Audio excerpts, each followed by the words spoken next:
Hi hello ನಮಸ್ಕಾರ friends, CHGK ಚಾನಲ್ಗೆ ಸ್ವಾಗತ. ಕುವೆಂಪು ಅವರ ಜೀವನ ಚರಿತ್ರೆಯನ್ನು ಕೇಳೋಣ.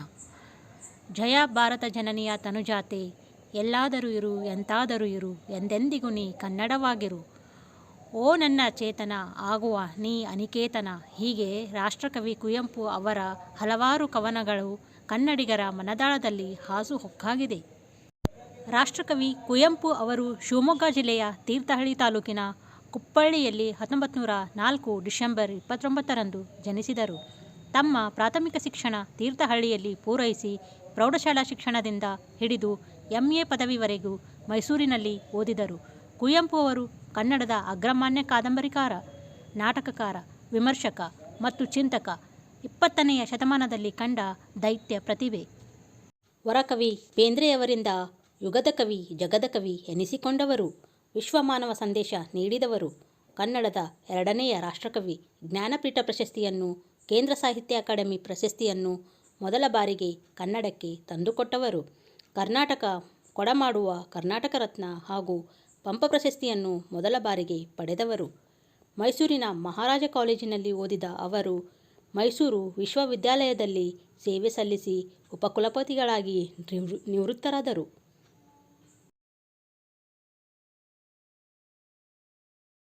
ಕಥನ, ಕವನಗಳು: ಕಲಾಸುಂದರಿ, ನವಿಲು, ಪಕ್ಷಿಕಾಶಿ, ಶ್ರೀ ರಾಮಾಯಣ ದರ್ಶನಂ ಮಹಾಕಾವ್ಯವು ಸೇರಿ 30ಕ್ಕೂ ಹೆಚ್ಚು ಕಾವ್ಯಕೃತಿಗಳು.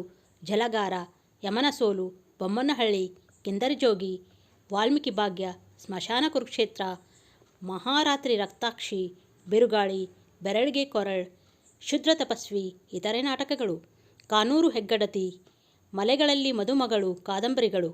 ವಿಮರ್ಶೆ, ಕಾವ್ಯಮೀಮಾಂಸೆ, ಕಾವ್ಯ, ಶಿಶು ಸಾಹಿತ್ಯಗಳಿಗೆ. ಹೀಗೆ ಸಾಹಿತ್ಯ ಲೋಕಕ್ಕೆ ನೀಡಿರುವ ಕೊಡುಗೆ ಅಪಾರ.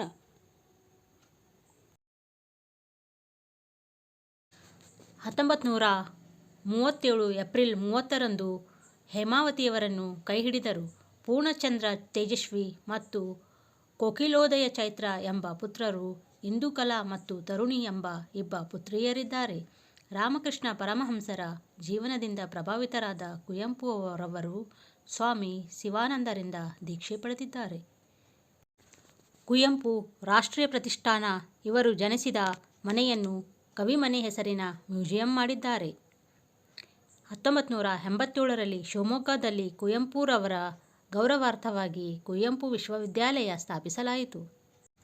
ಮೈಸೂರು ವಿಶ್ವವಿದ್ಯಾನಿಲಯದಲ್ಲಿರುವ ಕನ್ನಡ ಅಧ್ಯಯನ ಸಂಸ್ಥೆಗೆ ಕುವೆಂಪು ಅವರ ಹೆಸರಿಡಲಾಗಿದೆ.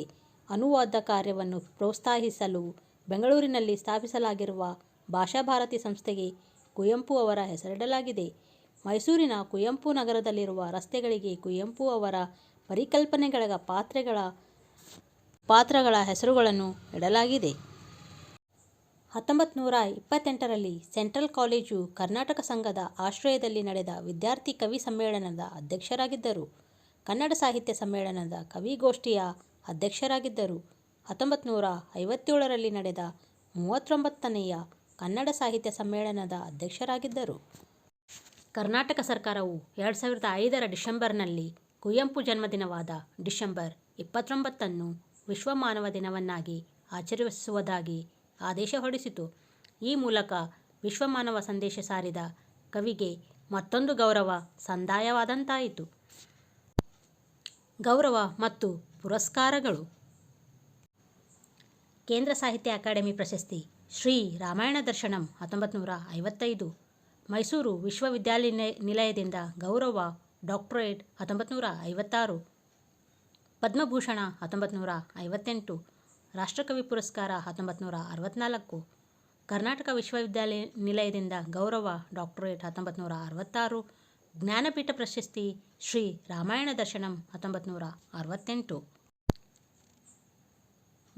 ಬೆಂಗಳೂರು ವಿಶ್ವವಿದ್ಯಾಲಯದಿಂದ ಗೌರವ ಡಾಕ್ಟರೇಟ್ 1969. ಕೇಂದ್ರ ಸಾಹಿತ್ಯ ಅಕಾಡೆಮಿಯು ಫೆಲೋಶಿಪ್ 1979. ಪಂಪ ಪ್ರಶಸ್ತಿ 1988.